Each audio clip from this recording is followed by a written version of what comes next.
Hey guys, I'm here. Welcome back for part one of the two-part finale of Bleach 1000-Year Blood War as we bring this section of the story to a close. It's been a wild ride. It's been so much fun. And I'm curious to see how they close this off and what part do we leave this off on. What brings this section to a thematic close? I'm really kind of curious. Right now it seems to be focusing heavily on the backstory of Ichigo, kind of because that's the conflict. That's why he was kicked out of the royal palace. That's why he's not able to reforge his Zanpakuto. Is learning this secret origin about who he is and where he comes from with Isshin, Ryukin, and Masaki, and what happened in the past there. Seemingly, all this has to do with another thing that I forgot is just apparently Aizen is responsible for the creation of Ichigo, or at least the version of Ichigo that we got today with all these different latent abilities, like with this hollow infection, this creature that they created that was part hollow, part soul reaper that infected Masaki at the end. Yeah, good job, buddy. You brought about your own downfall in a way. But yeah, man, I'm excited to see how they bring this to a close. It's been a lot of fun. So we'll go ahead and dive in. If you want to see the full length reaction, check it out over on Patreon, or if you become a member of the channel, gets you access as well. It doesn't watch a long format, so you will need your own footage to sync up with the time codes and reaction to the entire episode. You'll just get the same thing for all the other shows and movies that we cover here on the channel. Get to suggest and vote on what movies to react to each month. We got monthly Q&As, behind the scenes footage to try to make it worth your while, since you are going to way support the channel. But of course, I know not going to do that. And it's simple, you can help us out. It's just by liking, commenting, subscribing, sharing these videos, because it really does go a long way with helping us grow here on the YouTubes. With that all said and out of the way, guys, let's go ahead and strap into part one. Everything but the rain, June Truth. Here we go. 無断出撃は罪なれど、即断即行により大使の犠牲は最小限に抑えられ、ひいては現世の被害も軽微なものにとどめることとなった。よって、こたびの大気違反は不問とする。よし。ありがとうございました。報告にはフォローの異様さのみしか記述がないが。書き漏らしはないとして良いのじゃな。他には何も特筆すべきことは。Like any Quincy intervention. はい、他には何も。名前ぐらい聞いとけばよかったな。No. あいつ死神の俺を助けるのもクインシーだって名乗るのも随分度胸がいっただろうな。大したやつだ。もうちょっといろいろ話しときゃよかったな。もう一回やってきっちり礼でも言ってくるかな。だからリュウちゃんはいいとこだし、そんなの全然ないって。一緒に住んでんだから何もないわけないじゃん。Oh, Japan. Oh, what the fuck? まさき？すいません。いや、いいんすよ。お嬢さんこそ大丈夫っすか？ Oh, he senses it. 新手の出会いの仕方？なんでそうなのよ。Dude, it always goes back and forth for me. Like, whether my favorite character is Toshiro or Kisuke, man. You know, I pre-ordered a Toshiro figure and it still is never released yet. I'm still waiting on it, damn it. あなた先日死神を助けてフォローと戦闘を行ったそうですね。Oh, what the fuck? Oh, wait. Did the servant girl rat her out? なぜ告げ口をした？言ったはずだ。何も問題はなかったと。問題はありました。何？まさき様はフォローの攻撃で傷を負っておられました。旦那様と奥様の手で正式なクインシーの治療術式を行っていただかなければ、将来の石だけのクインシーの血が濁ってしまう可能性がありました。そんな理由で。そんなにそれが全てではないのですか？おっしゃったではありませんか。まさき様との結婚はクインシーの未来のためだと。I mean, she's kind of not wrong, cause it did affect her future bloodline, cause it passed on to Ichigo. Imagine what would happen if that would have ended up being like Uryu with that instead. That'd be interesting. まさきさん。まさき。どうした。どこが痛むのか。Oh! そんな。これはホローの穴。何をするつもりです。待ちなさい。そんな得体の知れないものと一緒にいてはあなたに危険が及びます。戻りなさい。お願い。戻ってね。Oh, what was up with her foot? Is it an old battle wound or something? このホローのような穴はなんだ。どうしてこんなに苦しんでいるんだ。まさきは一体何が。どうして。 Now, does he actually care, or is this whole, like, thing about him just a facade? Oh! I forgot about that. I really wish that this scene wasn't played just after the opening, because this would have been cool to have seen for the first time right there. It's so annoying. I hate those fucking, like, here's something that's gonna happen later in the episode. 僕はお前を。やめましょう。ここで争ってる時間はない。二人とも私についてきてください。 Come with me if you want to live. その子を助ける選択肢を教えます。落ちてゆく。この先に自分を求める誰かがいるという確信。Nope. Nope. I want to rethink that. 浦原喜助。あんたが。あんたの正体なんてどうだっていい。早く正木を元に戻してくれ。元に戻すとは言っていません。何。端的に言います。そのお嬢さん、正木さんはもう二度と元には戻りません。その症状はホロー化と言います。ホロー化とは一つの魂魄にホローの魂魄を流し込み、本来は死神の魂魄を強化するためのものでした。ホロー化した魂魄はやがて理性を失った怪物となり、最終的には自らの意志とは無関係に自滅、魂魄自殺してしまう。 Soul suicide. 元に戻すことはできませんが、命を救うことはできます。もっと簡単に言えば、相反する力をぶつけ合わせて中和させるということです。クインシーの彼女の命を救い、ホロー化させず人間のまま存在をとどめるには、もっと強力な相反する力が必要です。Soul Reaper. 嘘だ。他にも方法があるだろう。切れる人だ。理解が早い。ですが、あなたに選択肢はありません。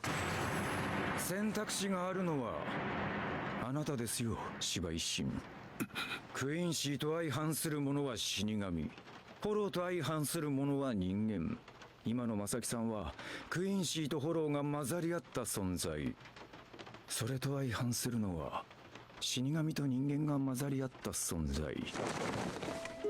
私が作った特殊擬骸、これは人間の魂魄から作られていて、ここに入る魂魄を完全な人間として包み込みます。もうわかるっすね。これを使えばあなた自身が死神と人間。それは正木さんが生きている限り、いえ、子孫にも永遠に受け継がれていきます。 Yeah, goddamn.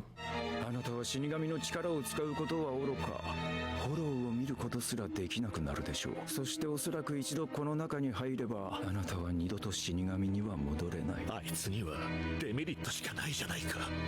こんなもの受け入れるわけがない。こんなもの。わかった。やる。はい。未練はないんすね。ないわけねえだろ。タラタラよ。だがそれが何だってんだ。未練に足を引っ張られて恩人を見殺しにした俺を、明日の俺は笑うだろうぜ。Oh, that's just what she said. To him. Well, kind of. Oh, dude, hell yeah. That visual. おめえは守りに来たぜ。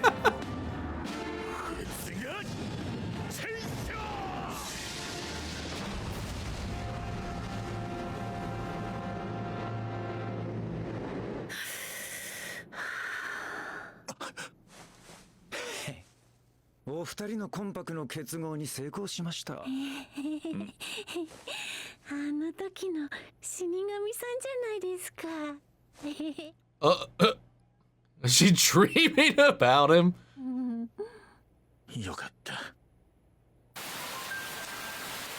I forget, because it seems like Kisuke doesn't know about Shinji and the Visors and stuff being able to learn to control it yet by this point. So I'm wondering if he did, and if they were around, if maybe she could have learned to tame it instead. 龍拳にクイーンシーを守り通す資格などないと。No. 帰れと言っている。帰りません。坊ちゃまを一人にはいたしません。片桐。龍拳様、初めてお会いしたあの日から片桐の人生は龍拳様のものですから、どうか悲しまないでください。龍拳様が悲しまれれば片桐の心は張り裂けます。龍拳様が涙されれば。片桐、もういい、帰ろう。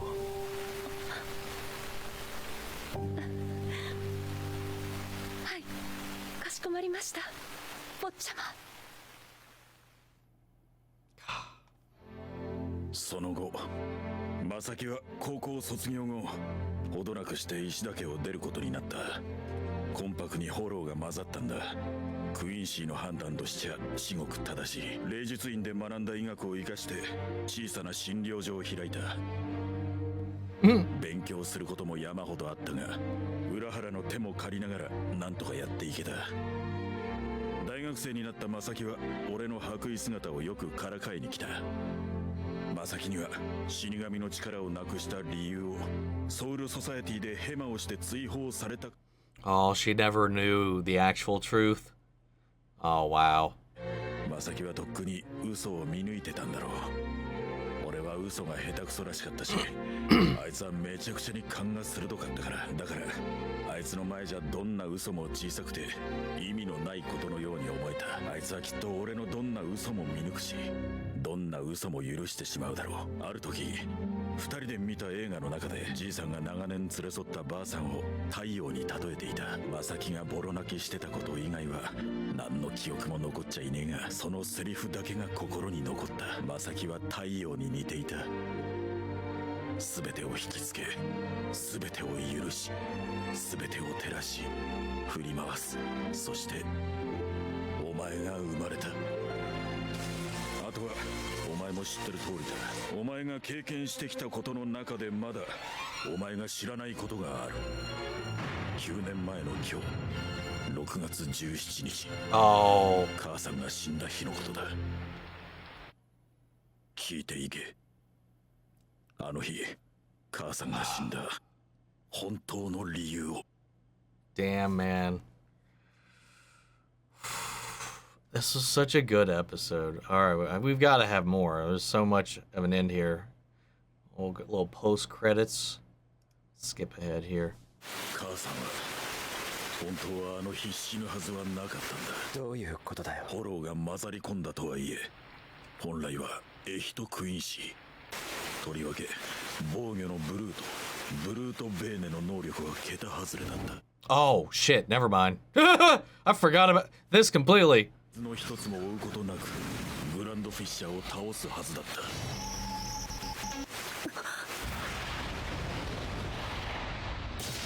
そうはならなかった。なんで Wasn't she supposed to have... 9年前に何があったんだよ。アウス・ベーレン、ユーハバッハの手によるクイーンシーの選別だ。ユーハバッハは自らが不浄と定めたクイーンシーたちから力を奪い去り、自らの力とした。 I thought she couldn't use her powers to begin with because of that whole process. いや、片桐かなえは命を落とし、正木 Ah. は力を失い、戦いに敗れ命を落とした。なんで Wow. クイーンシーは奴から始まった。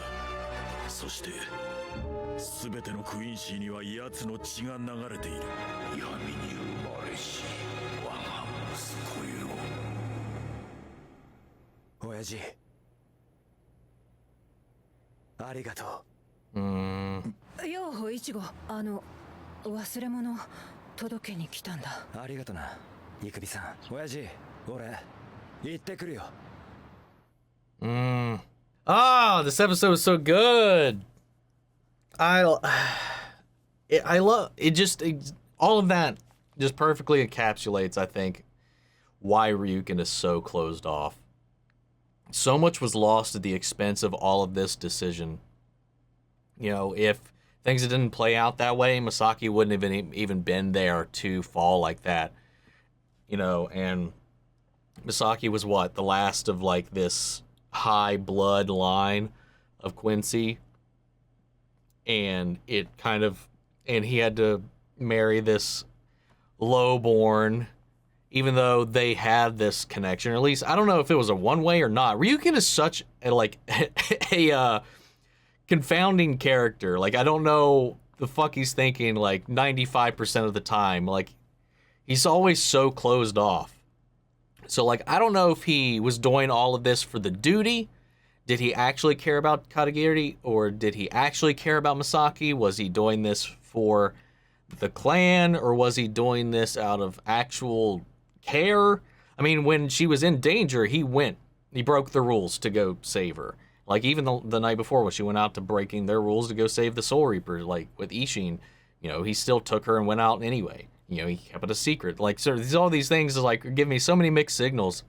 And then you just have like such cold nature that he treats Uryu with, that it's always just like, what is going on in his head? And I still really don't know. I have no idea. But being so helpless in this moment too is I think he did care, and then maybe Katagiri was just unfortunately a fallback plan that was perfectly okay with being a fallback plan. So I don't know. But yeah, learning the truth about that Uryu's mother died because Yubak had returned, awoken, taken her powers back, and that Masaki in the same breath died for the same reason to Grand Fisher, or she would have been able to sustain that. Well, we got another episode, so we got some more stuff to follow up on, but that was fun. That was wild.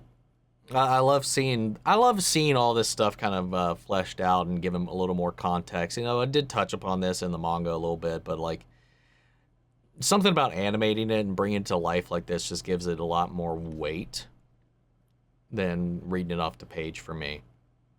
But Masaki's a little badass, man. Still a little weird, but Japan. The whole connection there to begin with. What did he tell Soul Society? He was like, did he just up and leave? Like, put in his letter of resignation? Like, I'm curious. I would have liked to have seen that conversation, like how he quit. Or did he just never go back? I would assume after the procedure, he just never went back and they don't know what happened to him. Or they didn't know what happened to him. Isshin and Masaki seem pretty much built for each other. Their personalities in general. Their descendants are forever plagued with this thing. Which makes me wonder, like, is Ichigo's children going to also carry this hollow as well?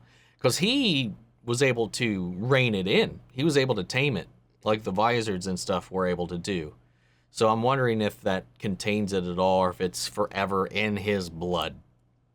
I mean, that's the way they kind of made it seem, but I'm just wondering if there's like any like asterisks involved with that at all, because at that time, you know, Kisuke didn't really know like the whole thing about this process, or that there was even another way to like stave it off.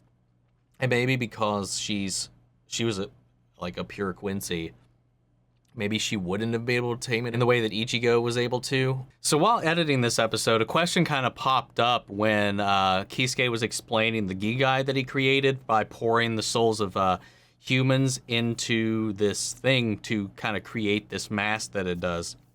Similarly, we saw something like with the candy that was mentioned in the Royal Palace and the Atsuchi that become the Zanpakuto, that they are souls that are compressed and manifested into these things.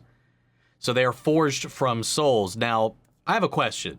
Considering the way that this works, and maybe this has been explained, or maybe it will be explained, or whatever, but like where my head's at when I was thinking while I was editing this, was that, okay, hold up. The whole thing is keeping the balance of souls and the flow of souls going, right? But what about the souls that are used by the Soul Society to create these things? Like the Zanpakutos are forged from human souls.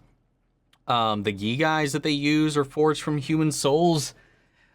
Are they like byproducts of souls? Because then that could work, because the soul moves on and the soul still processes and goes into the cycle. But otherwise, it's like, are they not in their own way by using Zanpakuto and these Gigais and these things? If they are made out of souls, like it's all like translation. I don't know. There could be a translation error that's kind of creeped up in here that makes this a little more confusing than it needs to be. But my question is like, if these are made out of souls, is that not removing souls much like the Hollow and Quincy do from that flow, that cycle? That's a big old question that I had there. Because, yeah, I don't know. There's this little thought that crossed my mind when I was editing this. So, if you guys know, clarify. Anyway, guys, let's move on to the finale. So, I'll see you guys over there. In the meantime, leave your thoughts in the comments below. We'll carry on the conversation after the video. Remember, if you want to see the full-length reaction, check it out over on Patreon, or if you become a member of the channel, it gives you access as well. And speaking of before we go, I want to shout out to channel legends, Benny Share, Ryan Karen, Philly Vane, York Coruscant, Margaret Grace, Melita, Robert Anguiano, Raven McCann, Jeffrey Hale, M. Sephiroth, Jake Cantrell, and Amy Becca. Thank you guys so much for continued support. But that's it for this video, guys, and I'll see you all in the next one. Take care, everybody.